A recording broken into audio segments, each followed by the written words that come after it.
Welcome back to Movie Recaps. Today I will show you a horror mystery film from 2018, titled The Possession of Hannah Grace. Spoilers ahead.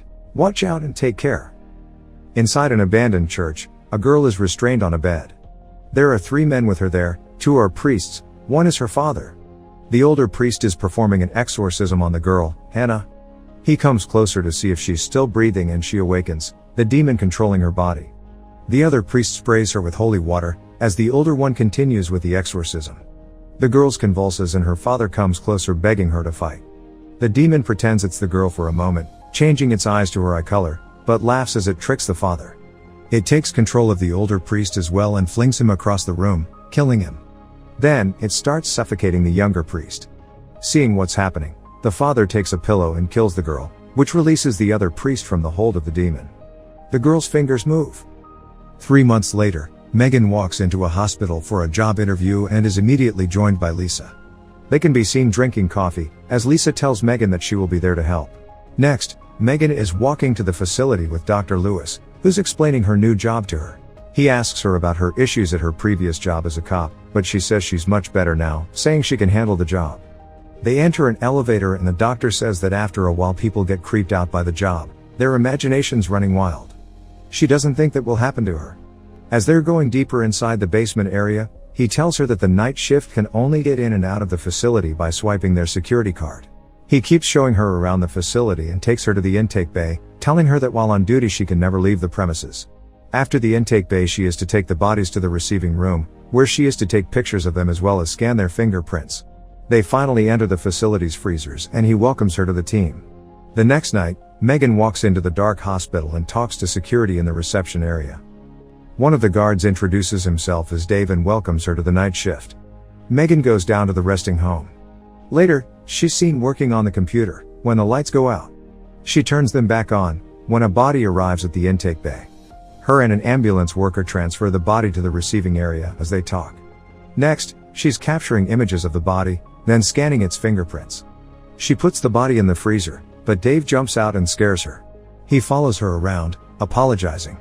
Later, Megan continues with her work, goes to the restroom and when she comes back, she has a vision of a man standing in the hallway. Upset, she goes to take some pills, but stops herself. Next, she's seen in AA meeting, sitting next to Lisa, telling the group about the man she saw previously. He was someone she was about to arrest when she was a police officer, but he shot her partner before she did anything. She shares that when she remembers the incident, she wants alcohol and pills. That day, someone wakes her up knocking on her door. It's her cop ex-boyfriend Andrew, who's there to get the rest of his things. She tells him about her new job, but he doesn't think it's the best idea to be spending that much time alone. Megan tells him that it was Lisa's idea, who's her sponsor, and that the night shift worked great for her. The next night, she's at work and the alarm for the intake bay comes on. Megan goes to check but there's no one there at first. Suddenly a homeless guy jumps out at her asking her to let him in. She doesn't do it and calls security to inform them about the man, when an actual body is ready at the intake bay. The ambulance driver, Randy, asks her to come out and help him with the body, because he can't move it alone. She reluctantly steps out, knowing that's against regulations. As they're moving the body, the homeless man walks inside the facility and takes the elevator, but Megan doesn't see him. Randy is much chattier than the previous driver and starts telling her about the body, as they're transferring it. The body was found in an alley and the perpetrator escaped, with no clue of who he is. The body is Hannah. Randy keeps talking about it, saying whoever killed her, also tried to burn her body. Megan escorts him out. The lights on the other end of the hallway come on, as she walks inside to process the body. The first image she tries to capture fails. She tries again with no result. Megan moves the camera and tries to take another photo when she hurts herself. She decides to move on to the fingerprints. She takes them and starts scanning them in, when the computer fails too. Not sure of what to do, Megan places Hannah's body in the freezer, but as she's pushing it inside, one of the tables starts shaking and a few vials fall down, shattering. She goes to pick them up and cuts her hand. Returning to push the body fully inside the freezer, a drop of her blood falls on it. Still in the freezer room, she dresses her wound and suddenly the freezer door opens. She checks and closes it. Next, she goes to her computer and uses Andrew's password to check on Hannah's case. She prints out her file and goes to check on the body again. The eye color in the file isn't the same one as the body. All of a sudden one fly appears on the body and then a whole swarm of them, frightening Megan. She takes another look, but the flies aren't there anymore. Megan puts Hannah back inside and returns to her computer. Suddenly, she hears a noise and she goes to investigate, only to find out that the body is gone. She takes a step outside and sees someone dragging the corpse away, so she follows. Suddenly, the homeless man attacks her, but she fights him off, and when she goes to grab his knife, he's gone. Leaving the body in the hallway, she calls security and tells them to call the police. Megan runs back to the hallway, but the body isn't there. She walks into the burning room and finds the man getting ready to burn the body, so she tries reasoning with him. Suddenly security runs in and tackles him, but as they're taking him away, it's clear that it's Hannah's father. He tells Megan to destroy the body, saying that she's not dead. Later, he's arrested and Megan is putting away the body, when she hears something strange. She closes the freezer, regardless, and walks away, but the doors open again. Megan is nervous to walk back, though she still takes the body out and opens the bag. Suddenly, her phone rings. It's Andrew checking up on her, but as she turns, the body moves. Megan takes a closer look at it and it exhales. She wraps it up in a panic and leaves the room, when Lisa shows up at the door. She tells her that she can find someone to cover her shift, but Megan insists to stay. She tells Lisa that she heard the body exhale, but she tells her that bodies expunging air is a normal thing.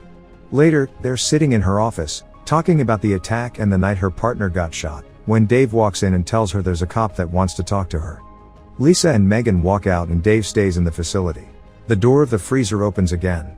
The cop waiting for her is Andrew. He asks her how she is, but then starts asking her about a bottle of pills that have gone missing from his stuff. She gets angry with him, but before he leaves asks him to help her with something. Megan goes back down at the resting home and grabs Hannah's fingerprints. She gives them to Andrew, says that there's something odd about it and asks him to check it out. Dave plays around in the facility while he waits, but he hears something strange and walks into the freezer room.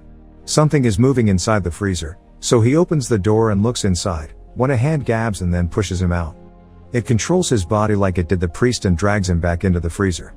Megan comes back in the facility and goes to the restroom. She sends an apology text to Andrew and suddenly hears someone come inside the restroom, thinking it's Dave. Her rubber band ball is rolled to her and she hunches over to see who it is, when a burned hand grabs it from the floor.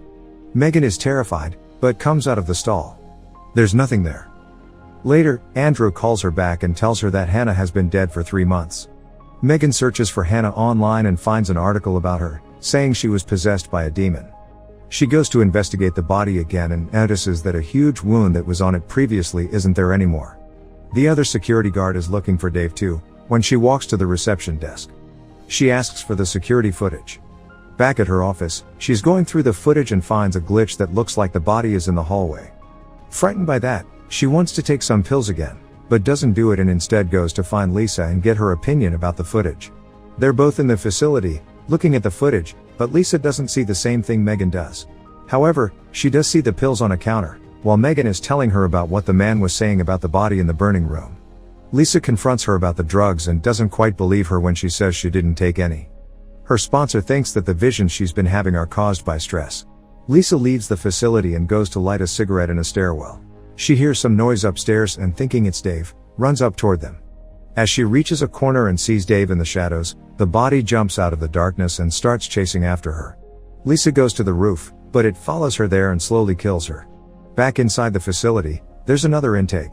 It's Randy again, but this time Megan won't come out to help him. She tells him about what has happened and takes him inside to ask him about the wound on the body. He says that he saw it too, as well as her arm, that was burned when it arrived. Megan tells him that it looks like the body is healing herself. Megan is left alone again and calls Andrew to tell him that she kept his pills, because she was feeling anxious. She wanted to be honest with him. Before she hangs up, the body is seen crawling behind her, but she doesn't see it. It is in the elevator, fixing itself. Randy is driving out of the hospital parking, when he suddenly hits something. He goes out to check what it was, but his phone rings and as he answers, he hears a strange noise behind him. He investigates what it was and looks through the back of the ambulance.